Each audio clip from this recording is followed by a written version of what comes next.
People often ask me why and how I got involved in family law reform. They wonder why I've dedicated so much of my volunteer time and emotional effort for the last 18 years to ensure that children have equal access to their fathers.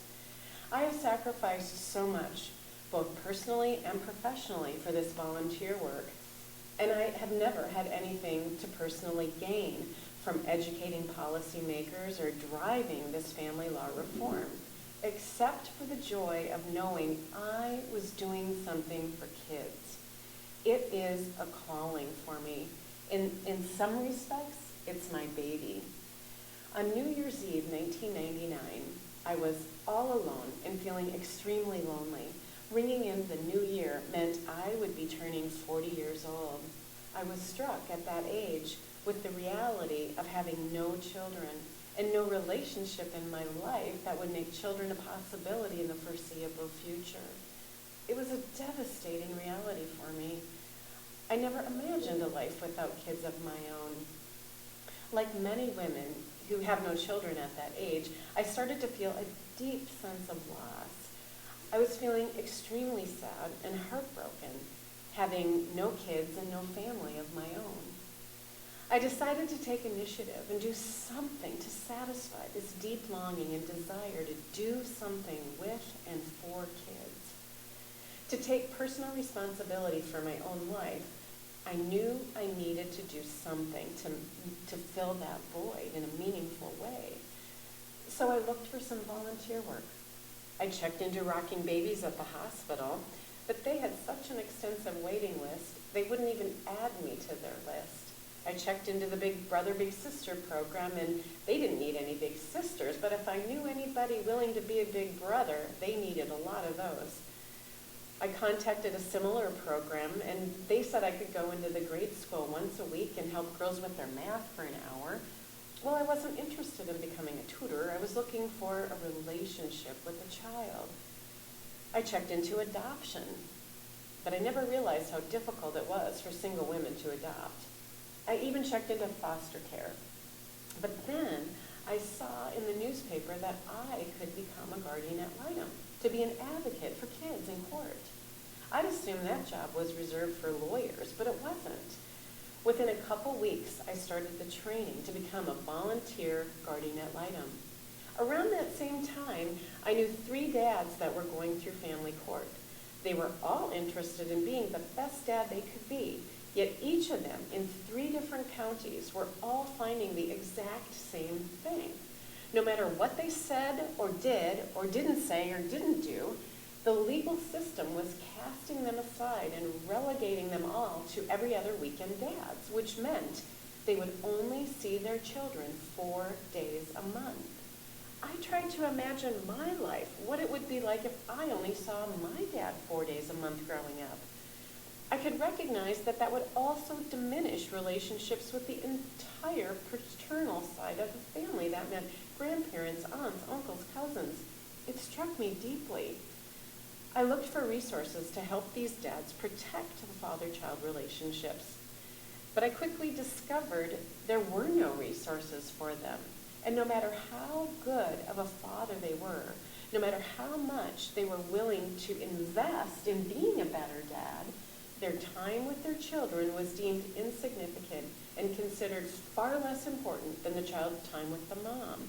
And the dads were supposed to just accept this reduced time with their kids.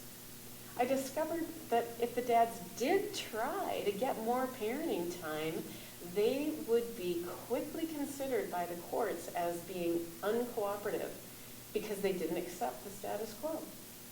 This struck me as so odd on so many levels because it's widely accepted that fatherlessness is a huge problem for our nation. And yet we have fit, loving, responsible dads who are ready, willing, and able to step up to the plate to share equally in the responsibility of parenting their children, and in family court, the dads aren't encouraged or even allowed to do this. I had been learning in my guardian ad litem training that when kids are taken away from single moms because of the mom's physical abuse or harm to the child, the county wasn't even notifying the dads. The kids go to foster care, And then child protection places these moms on individual case plans so the moms know exactly what they need to do better or different to get full custody of their kids back. And yet the whole goal in child protection is to fully reunite the parent and child. But in family court, a fit father who coached his kids' soccer team and read books to them every night and helped with their homework and never even had a speeding ticket is all too frequently restricted to 4 days a month with his children when there are no allegations of harm to the child. Despite overwhelming research that children do better with both parents equally involved in their lives, family court judges and lawyers and custody evaluators continue to assume that if the parents were no longer together, the court has to pick one winner parent and one loser parent, meaning one who got the majority of time and one who was minimized. The head of the Guardian Ad Litem program discovered I was challenging their practice of excluding the father from the process, and after completing 37 of the 40-hour training, I was subsequently kicked out of the volunteer Guardian Ad Litem program and not allowed to complete the training because I was considered a boat rocker because I asked about the dads. I went to my car and bawled. I cried all the way home. I had worked so hard to find something that I could do for kids.